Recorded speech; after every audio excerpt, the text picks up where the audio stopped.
தமிழ்நாட்டில் மழைக்கால நோய்களிலிருந்து தற்காத்துக் கொள்ள காய்ச்சலுக்கான தடுப்பூசி செலுத்திக் கொள்வது அவசியம் என்று மருத்துவர் ராமசுப்ரமணியம் அறிவுறுத்தியுள்ளார். அவருடன் நமது செய்தியாளர் ஆனந்த் நிகழ்த்திய கலந்துரையாடலை பார்க்கலாம். காய்ச்சல் பரவுவதற்கான என்ன காரணம், அதை பற்றி சொல்லுங்க சார். காய்ச்சல்ங்கிறது பல காரணங்கள்னால வரக்கூடிய ஒரு சிம்டம். ஸோ ஃபீவர் இன்ஃபெக்ஷன்ஸ்னால வரும், நான் இன்ஃபெக்ஷியஸ் காசஸ்னாலையும் வரலாம். பட் இன்ஃபெக்ஷன்ஸ்னு எடுத்தோம்னா டிபெண்டிங் ஆன் தி காஸ், அதாவது it could be spread by certain respiratory infections. COVID இருமி சளியில் வரக்கூடிய ஒரு வைரஸ். ஸோ இந்த வைரஸ் இட் ஸ்ப்ரெட்ஸ் த்ரூ கான்டாக்டே வேண்டாம், பக்கத்தில் வந்தாலே இந்த மாதிரி பரவக்கூடிய ஒரு நோய். இப்போ flu, COVID, respiratory syncytial virus, parainfluenza, அந்த மாதிரி நிறைய விதமான வைரஸஸ்கள் ரெஸ்பிரேட்டரி இன்ஃபெக்ஷன் உற்பத்தி பண்ணி அதனால ஈஸியாக ஸ்ப்ரெட் ஆகக்கூடிய ஒரு காரணம் இருக்கு.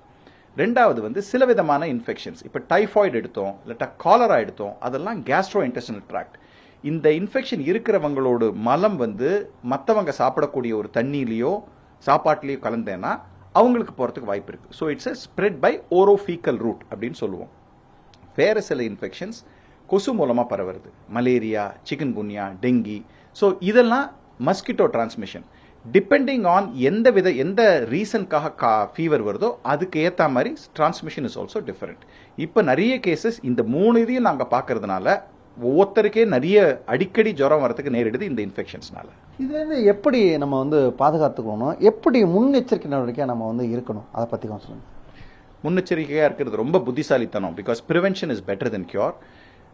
மஸ்கிட்டோ போன் இல்னஸஸ்க்கு நம்ம வராமல் தடுக்கணும். மலேரியா, சிக்கன் குன்யா, டெங்கி அதெல்லாம் வராமல் இருக்கணும்னா கொசு பரவாமல் பார்த்துக்கணும். ஸோ தண்ணி தேங்கிறதெல்லாம் தவிர்க்கணும். வீட்டில் கொசு கிட்ட இருந்து ப்ரொடெக்ஷன் போட்டுக்கணும்.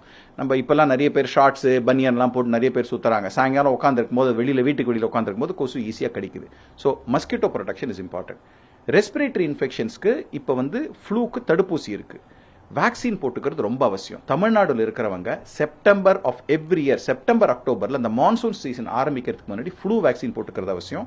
Flu vaccine not only prevents flu, but heart attacks வரதையும் தவிர்க்கிறது. இது நிறைய பேருக்கு தெரியறது இல்லை. ஏன்னா ஃப்ளூ இன்ஃபெக்ஷனால உடம்புல இன்ஃப்ளமேஷன், ரத்த குழாயில வரதுனால ஹார்ட் அட்டாக், ஸ்ட்ரோக் எல்லாம் வர வாய்ப்பு ஜாஸ்தி. ஸோ ஃப்ளூ வேக்சின் போட்டுக்கிறதுனால அதையும் தவிர்க்கலாம். ஸோ புத்திசாலித்தனமா இருக்கணும். சுகர் இருக்கிறவங்க சுகர் கண்ட்ரோல் இருக்கணும், பிபி கண்ட்ரோல், மற்ற கண்ட்ரோல். இன்ஃபெக்ஷன்ஸு, இந்த non communicable diseases, heart disease, lung disease, kidney disease, அதெல்லாம் கண்ட்ரோலில் வச்சிருந்தாலே இன்ஃபெக்ஷன்ஸோட காம்ப்ளிகேஷன்ஸை தவிர்க்கலாம். இந்த காலத்தில் இயல்பாகவே இந்த சூழலில் காய்ச்சல் வரும். இருந்தாலும் கொசு கடியிலேருந்து தப்பிச்சு நம்மளை பாதுகாத்துக்கு மட்டுமே காய்ச்சல் இருந்து நம்ம தப்பிச்சுக்கலாம். புதிய தலைமுறைக்காக ஒளிபதிவாளர் முறையிடம் செய்தியாளர் ஆனந்தன்.